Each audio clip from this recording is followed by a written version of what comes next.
Hola, soy la profesora Nicole y junto a mi amigo Dino vamos a explicar la guía C de Ciencias Naturales para los octavos básicos. Solo la parte de Ciencias Naturales. Ya que se me olvidó explicar que esta guía también está con matemática, así que hablaremos solo de la parte de Ciencias Naturales. ¡Comencemos!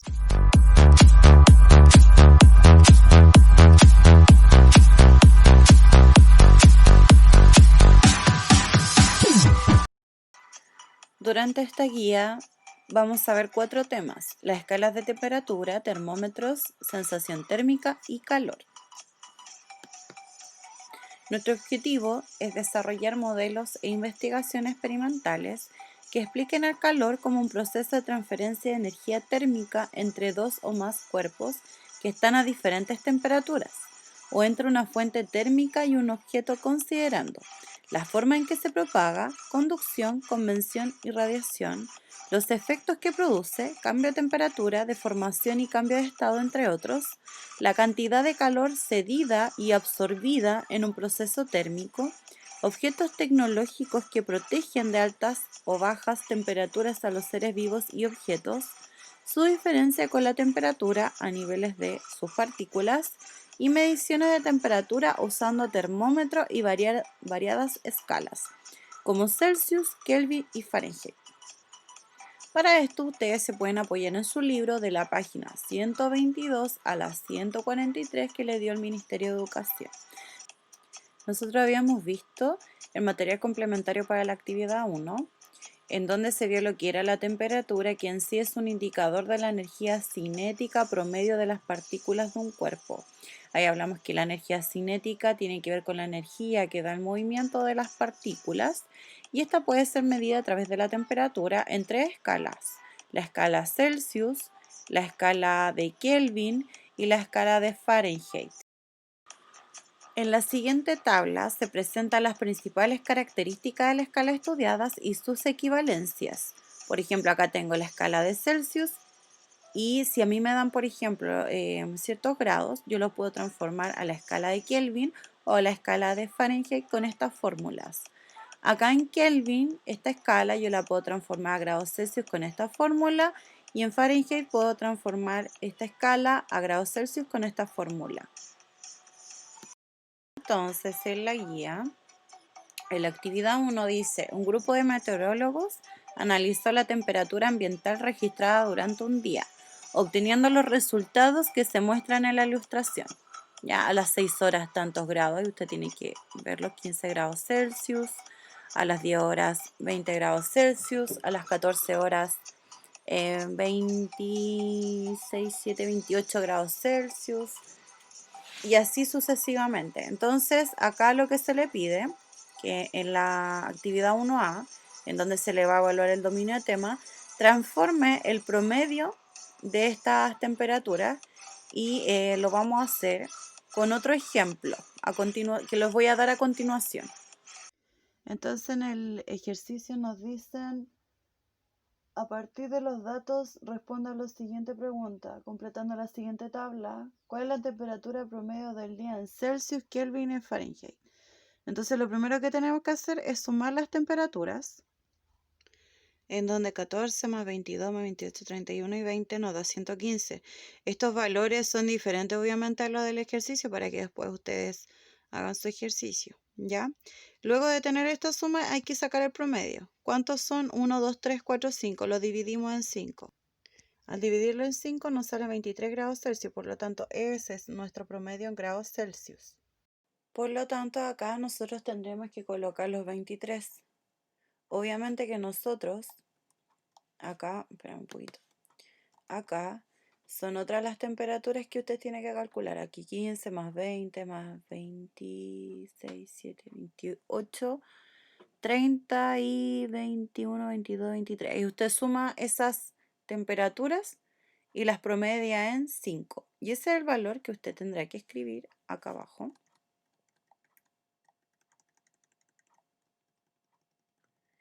En nuestra tabla, acá tendré que escribir el promedio. Ahora, teniendo el promedio acá, usted va a poder calcular los Kelvin y los Fahrenheit con las fórmulas que se le acaba de dar, que vamos a hacerla a continuación. Vamos a dar un ejemplo a continuación. Entonces nosotros vamos a tener la siguiente fórmula en donde vamos a transformar los grados Celsius que tenemos, que son los 23 grados, a Kelvin. Lo único que tenemos que hacer es sumar este número, nada más que eso. En donde solamente se reemplazó la temperatura de Celsius que nos había dado 23, que es el promedio, más los 273,15. Y el resultado es 296,15 Kelvin. Eso es todo, chiquillos, y eso se agrega en la tabla. Y ahora, chiquillos, vamos a transformar los grados Celsius que nos dio en Fahrenheit. Para acá lo que tenemos que hacer es multiplicar este 1,8 por la temperatura que nos dio, que fue 23, y sumarlo con 32. Recordando que siempre se hace la multiplicación primero y después se hace la suma o la resta. Entonces multiplico 1,8 por 23, en donde me da 41,4, y ahora le sumo el 32. Y el resultado es 73,4 grados Fahrenheit. Esa es la equivalencia. Entonces, en la actividad 1B se les pide, a partir de todos los datos anteriores, realiza un análisis respondiendo a las siguientes preguntas. ¿A qué hora se registró la temperatura más baja y la más alta? ¿De cuántos grados fue respectivamente? Bueno, ahí ustedes seguían con la imagen que aparecía anteriormente, la que está acá. Ven a la menor hora, a la mayor hora y cuántos grados Celsius eran. Ya para eso tienen que ubicarse viendo dónde marcó el termómetro en el lugar, ya cuántos grados. Luego dice, ¿qué sucede con el mercurio cuando hay una alta y baja temperatura? Para eso nosotros necesitamos el material complementario. Acá usted en su material complementario para la actividad 1B va a encontrar distintos tipos de termómetros, que son instrumentos que permiten medir la temperatura de un sistema, como el termómetro común. En sí el que interesa es este, ya que en esta parte se explica lo que hace el mercurio dentro del termómetro. Este termómetro se llama clínico de mercurio, es uno de los más usados en los hogares para medir la temperatura corporal. Recuerden que es un promedio de la energía cinética de un cuerpo, o sea, de nuestro cuerpo. Se trata de un tubo de vidrio con un bulbo metálico en uno de sus extremos, el cual contiene mercurio, elemento metálico que se expande al ponerse en contacto con un cuerpo de mayor temperatura. Funciona sobre la base de la dilatación y está diseñado para indicar el valor máximo de cada medición. ¿Ya? Si aquí dice que se expande cuando hay una mayor temperatura, si hay menor temperatura, obviamente que se contrae. Entonces ustedes en su guía, acá, donde dice ¿qué sucede con el mercurio cuando hay una alta y baja temperatura? Bueno, con la parte anterior puede ubicarse con eso. Después dice, imagínense que a las 10 estás en Antofagasta, imagínense, o sea, una situación hipotética, por si acaso, ¿ya? Que a las 10 horas, a las 10 de la mañana, está en Antofagasta y un compañero o una compañera está en Talca. Ya recuerden que Talca en Chile está más al sur que Antofagasta, que está mucho más al norte. Entonces los rayos digamos, del sol inciden mucho más en el norte que en el sur de Chile.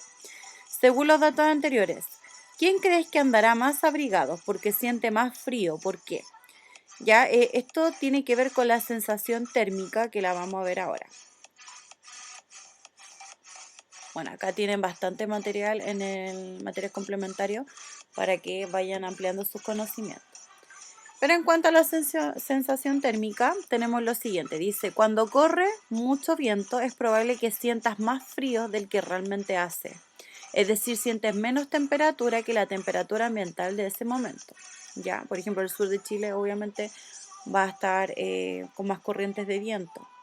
Entonces la sensación térmica es la percepción cualitativa de la temperatura, cualidad, lo que yo percibo.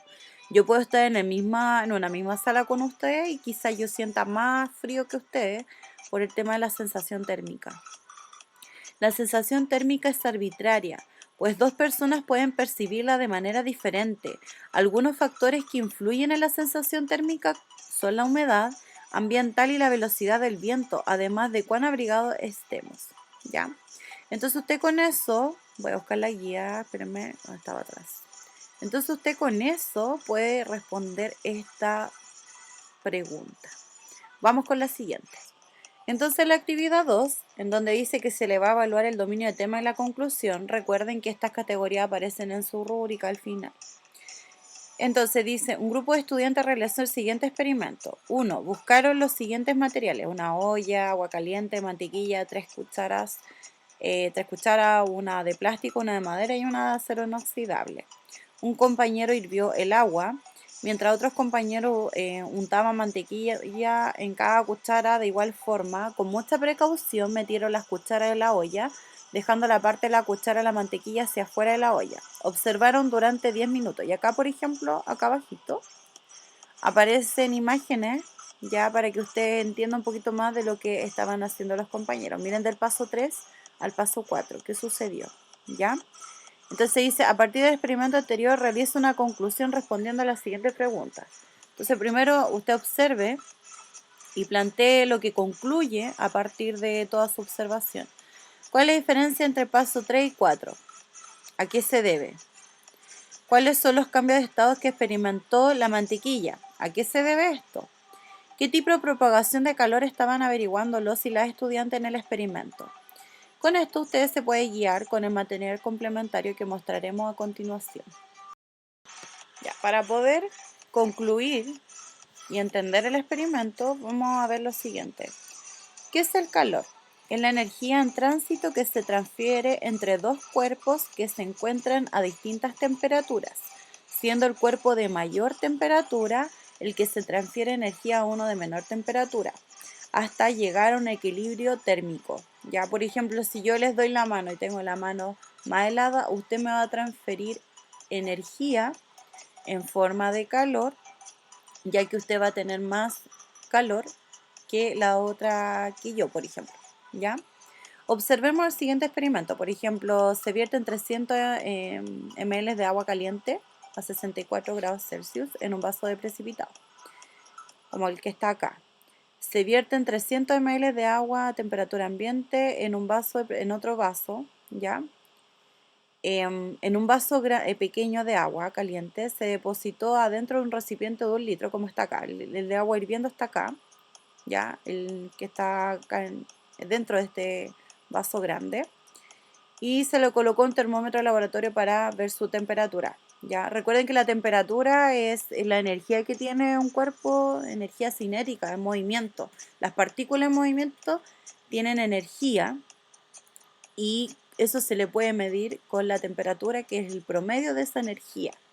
Entonces acá dentro de este vaso grande se coloca este vaso pequeño caliente y luego se virtió el agua que está a temperatura ambiente en el recipiente de 1 litro y el vaso pequeño que contenía agua caliente, pero al lado, ya acá, en el lado, no adentro del vaso pequeño con agua caliente, sino acá. Y acá están las temperaturas iniciales, que nosotros podemos que estar en 25 alrededor y aquí en 64. Y estas son las temperaturas finales que, si uno puede observar, están en la misma temperatura, 38, 39 grados Celsius. Ya en un momento desde el cuerpo que estaba acá, que estaba a mayor temperatura, y esta menor temperatura le transfiere energía en forma de calor a la otra, y si yo mido sus temperaturas puedo ver que después llegan a un equilibrio térmico y se cumple toda la definición que dijimos del calor, que era la transferencia de energía entre dos cuerpos que se encuentran a distintas temperaturas, una siendo el cuerpo de mayor temperatura que se transfiere al que está menor y llegan al equilibrio térmico. Todo eso se comprueba con este experimento. Entonces acá del cuerpo A al cuerpo B se le transfiere energía en forma de calor. Calor se simboliza con la letra Q, por eso aparece Q acá. Entonces, ¿cuál es la diferencia entre calor y temperatura?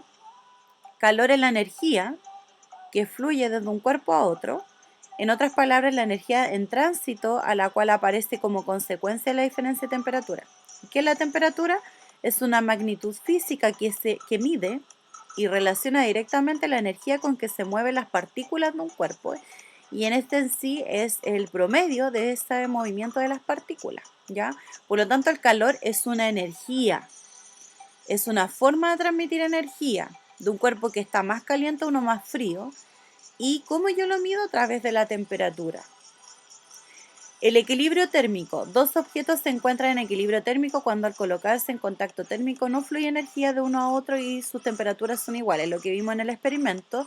Y el contacto térmico. Dos objetos están en contacto térmico cuando pueden intercambiar energía entre sí. Cuando estos objetos intercambian energía, se dice que están en contacto térmico.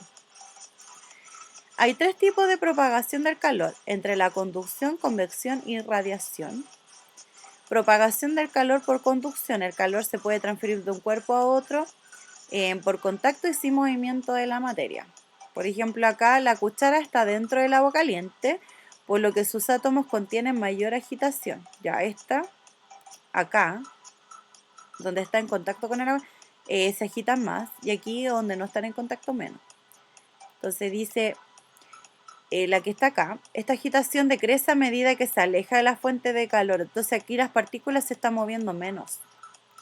La vibración se transmite a los átomos vecinos y así se conduce el calor al extremo del objeto que no está en contacto directo con el agua. Por ejemplo, si yo coloco esta cuchara adentro de esta taza de té, me voy a dar cuenta que acá, después de un ratito, va a estar más calientito que al inicio porque el calor que estaba acá se fue transfiriendo hacia acá. Si yo saco la cuchara, obviamente, y toco acá, va a estar más caliente acá que acá. Propagación del calor. Entonces aquí, por ejemplo, yo tengo un tubo que es lo mismo que la cuchara. Acá yo tengo el tubo, aplico calor, acá voy a hacer que está más caliente porque las partículas que están adentro de este tubo se están moviendo más. Si ustedes observan, acá hay muchas pelotitas pequeñas y esas simbolizan a los átomos que están ahí y se están moviendo mucho más. Si yo me voy alejando, se mueven menos y mientras más lejos del calor o más frío el objeto va a tener menos movimiento de sus partículas. ¿Ya? Bien. Y con este material nosotros vamos a poder responder nuestra guía y llegar a la conclusión de lo que ocurrió con la mantequilla en este caso. Ya relaciónalo con el experimento que se mostró con la taza de agua, con agua caliente y la cuchara adentro con el té. ¿Sí? Entonces, aquí en la actividad 3 se le evaluará el dominio de tema y el diseño experimental. Para esto se le pide que usted planifique una actividad experimental. Solamente la planificación no quiere decir que lo va a poner en práctica. Ya recuerda que hay algunos experimentos que son muy delicados y necesitamos de adultos para poder hacerlo. Por eso no se le pide que haga el experimento en sí. Dice, planifique una actividad experimental que le permita responder la siguiente pregunta. ¿Cómo podría visualizar las corrientes de convección al interior de un líquido? Para poder hacer esto, que se le pida acá, primero hay que entender qué son las corrientes de convección al interior de un líquido. Para esto vamos a utilizar el material complementario. Entonces vamos a ir al material complementario donde nos va a ayudar a desarrollar la actividad 3. Propagación del calor por convección. Si ustedes observan acá tenemos un recipiente con agua en donde vamos a agregar una fuente de calor y va a ocurrir lo siguiente. Cuando pone a calentar agua sobre el fuego, la llama se ubica en la parte inferior del recipiente, es decir, el foco de calor o térmico se ubica debajo de la fuente. El calor se transfiere por conducción a la base y a la capa del agua que se encuentra en contacto directo con el recipiente. En la porción del agua que se encuentra al fondo del recipiente aumenta la energía cinética de las partículas acá, por lo que las moléculas de agua se separan, disminuyendo su densidad. Al ser más liviana, esta porción se eleva generándose una corriente ascendente, así. De aquí, esta burbuja van hacia arriba. El agua fría que se encuentra en la parte superior, acá, en diferencia de lo que está acá, desciende quedando en contacto con el fondo de la fuente donde se encuentra el foco de calor. O sea, el agua que está acá a menor temperatura que acá va a bajar y va a estar cercano a la fuente de calor. Este proceso se repite hasta que la temperatura del agua llega a su punto de ebullición. Recuerden que el punto de ebullición son 100 grados Celsius. La transferencia de calor en el agua ocurre mediante las llamadas corrientes de convección. O sea, acá, estas corrientes. Entonces, a partir de lo anterior, podemos responder esta pregunta y completar esta tabla. Acá, para poder hacer su diseño experimental, se les colocó una pregunta para que se vayan guiando con lo que tienen que escribir acá. Por ejemplo, ¿con qué material podrían representarse las partículas para poder visualizarlas? Inclusive ustedes pueden ver el experimento anterior y pueden describir el mismo experimento. Igual lo pueden hacer o pueden decir ya en un vaso, en una fuente, como ustedes quieran. Lo importante es que esto represente las corrientes de convección al interior de un líquido, ¿ya? El procedimiento, ¿cuál será el foco térmico y en qué punto el recipiente se ubicará? ¿En qué punto? O sea, arriba, abajo, recipiente, por ejemplo, el recipiente anterior que vimos. Acá, por ejemplo, ¿dónde se va a ubicar el foco? ¿La parte de abajo, la parte de arriba? ¿Qué elementos de riesgo hay? Recuerden, nosotros siempre les decimos que si van a trabajar con algo caliente tienen que estar con un adulto. ¿Y por qué? Eso se refiere. ¿Qué precauciones ustedes deben tomar para poder hacer el diseño? O sea, para poder hacer el procedimiento que están haciendo. Para poder responder la actividad 4A y 4B hay que observar en materia complementaria. Empezamos. ¿Con qué es el calor específico? Es la cualidad de las sustancias de cambiar de temperatura con la transferencia de calor. O sea, cambian su temperatura si es que un cuerpo le entrega calor.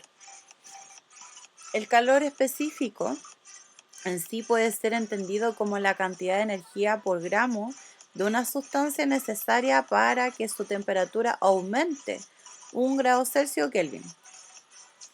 El calor específico tiene una unidad de medida más utilizada, las calorías gramos, dividida en gramos, por grados Celsius, que se muestra acá, calorías partido en gramos por grados Celsius.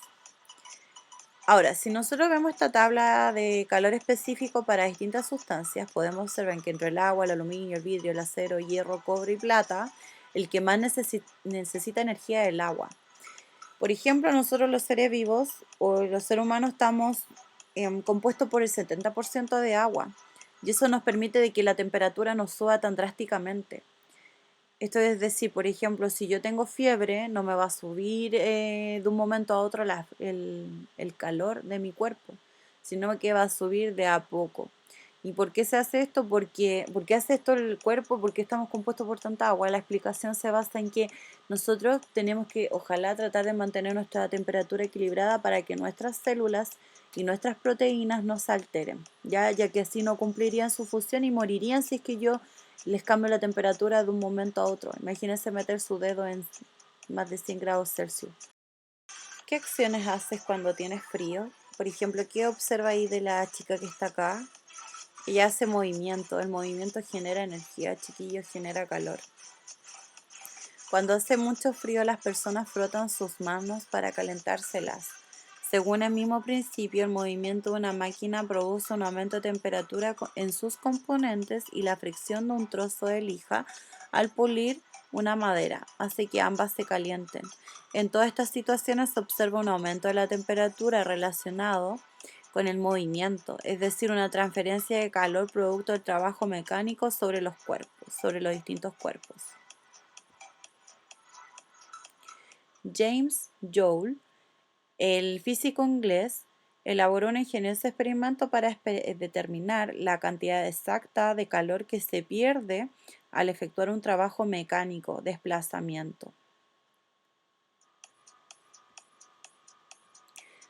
Primero, preparó un recipiente especialmente diseñado de modo que no hubiera transferencia de calor hacia el exterior por las paredes, instrumento llamado calorímetro. Acá, este. Después, introdujo en una paleta con unas aspas, las cuales era capaz de girar y llenó el calorímetro de agua. Estas aspas que giraban y llenaban de agua. Después 3. Además colocó un bulbo de un termómetro en contacto con el agua para medir las variaciones de temperatura. En el exterior agregó dos masas laterales, que se dejaban caer por su propio peso y les dio movimiento a las aspas que giraban dentro del calorímetro. O sea, se va moviendo, esto gira. A través de este experimento, Joule determinó que la energía necesaria para incrementar la temperatura de 1 gramo de agua en 1 grado Celsius corresponde al valor de una caloría, ¿ya? Que define el calor específico del agua, solo del agua. Desde entonces, el calor es medido en dicha unidad. Sin embargo, como la caloría es de forma de energía, también puede ser medida en joule. A partir de los cálculos, obtuvo que para transmitirle una caloría de energía al agua es necesario realizar sobre ella un trabajo mecánico de 4,1819 joule. Así, una caloría igual a 4,1819 joule. Entonces volvamos a observar el experimento en donde se acuerdan que nosotros colocábamos acá un vaso grande con un vaso pequeño, un vaso pequeño de agua caliente, lo introducíamos en uno grande, le medíamos la temperatura, luego le medíamos la temperatura inicial a otro vaso de pequeño con agua a temperatura ambiente y lo agregábamos alrededor del vaso caliente y al final las temperaturas iniciales eran muy diferentes a las temperaturas finales porque habían llegado a un equilibrio térmico. Entonces, ¿qué sucedió con el calor de estos sistemas? Llegaron a un equilibrio térmico, ¿cierto? Como te habrás dado cuenta, el vaso que tenía menos calor absorbió el calor del que tenía más calor y este último se lo cedió, llegando al equilibrio térmico. Entonces, ¿de qué depende la cantidad de calor absorbido o cedido? Los científicos han establecido expresiones matemáticas que muestran la relación entre el calor absorbido o cedido, la masa, la naturaleza de la sustancia y la variación de la temperatura. En cualquier mezcla, la temperatura alcanzará tarde o temprano el equilibrio térmico.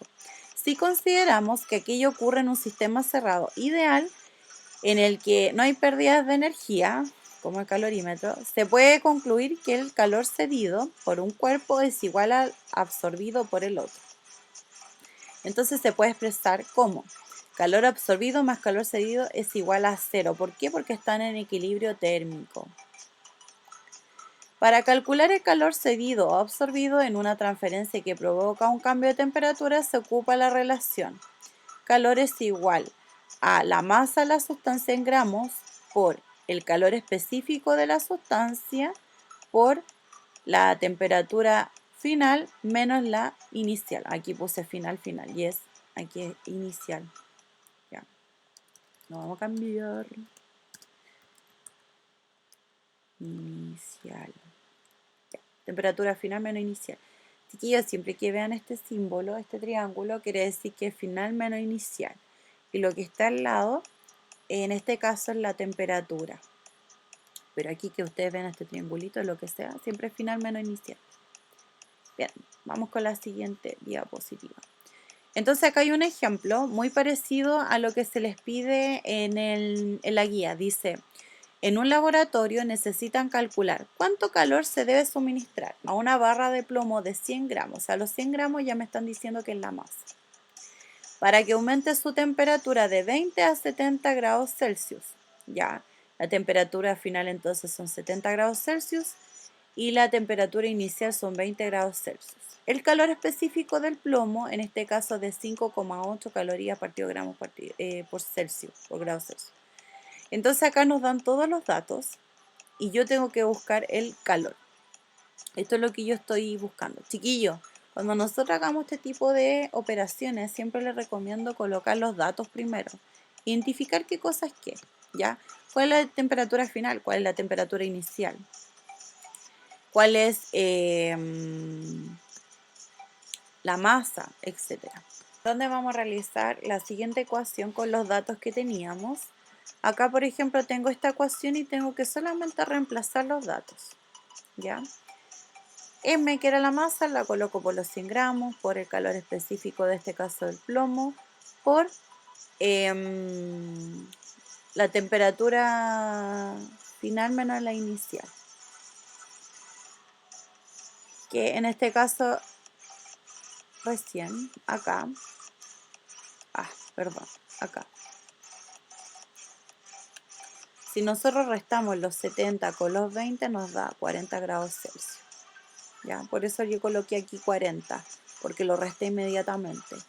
¿Ya? Luego acá yo tengo lo siguiente. Cada vez que yo divida algo, yo lo puedo colocar abajo. Y si esto está dividiendo, yo puedo simplificarlo. ¿Ya?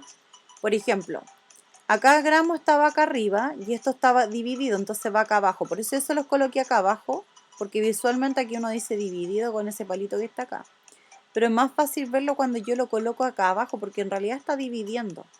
Por lo tanto, si este divide, yo puedo simplificarlo y eso quiere decir que ya no van a aparecer los gramos. También si ustedes se dan cuenta, acá estamos multiplicando o sea, hasta arriba los grados Celsius, que esta pelotita acá, chiquilla, no sé por qué en el computador me sale tan acá, pero debería ir como por aquí. Ya es por eso más que todo.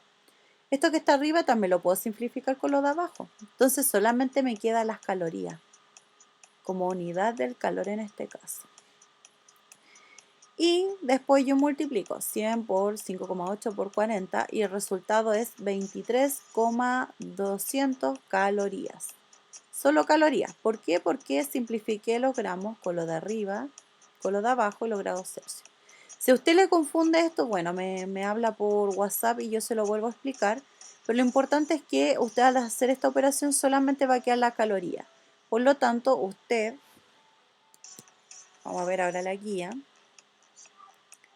Acá cuando usted coloque todos los datos y aplique esta fórmula, el resultado que tiene que quedar en calorías. Va a quedar X calorías. Eso es todo. Vamos con la 4B. Dice, a partir del resultado anterior realiza una conclusión respondiendo a la siguiente pregunta. O sea, de todo lo que hicimos. ¿Qué significado tiene el resultado que le dio en relación con lo que se estaba averiguando en este laboratorio? En este laboratorio dice, en un laboratorio necesitan calcular cuánto calor se debe suministrar a una barra de cobre, ¿qué para qué? Entonces, a partir de esto, ¿a qué conclusión usted puede llegar con el resultado que le dio? Porque si yo le estoy diciendo que en un laboratorio necesitan calcular cuánto calor se debe suministrar a una barra de cobre de 3 kilos para que aumente su temperatura tanto, ¿ya? Usted va a tener un resultado que te va a decir tal cosa, ¿cierto? Y a partir de eso usted va a poder elaborar su conclusión. Chicos, en sí recuerden que una conclusión es a la que se llega después de considerar una serie de datos o circunstancias. Así que, a partir del resultado, lean lo que se trataba de buscar en el laboratorio y hagan su conclusión. Y la actividad número 5 es opcional. Si usted quiere, puede agregar referencias bibliográficas. Y para eso tenemos este link que está en su materia complementaria, donde hay un video completo acá en nuestro canal de YouTube del Colegio BHA, en donde usted puede saber cómo hacer su bibliografía en caso que tenga dudas. Hemos terminado. Cualquier consulta me lo pueden hacer de lunes a viernes antes de las 6 de la tarde a mi mail o a mi WhatsApp. Nos vemos. ¡Chao!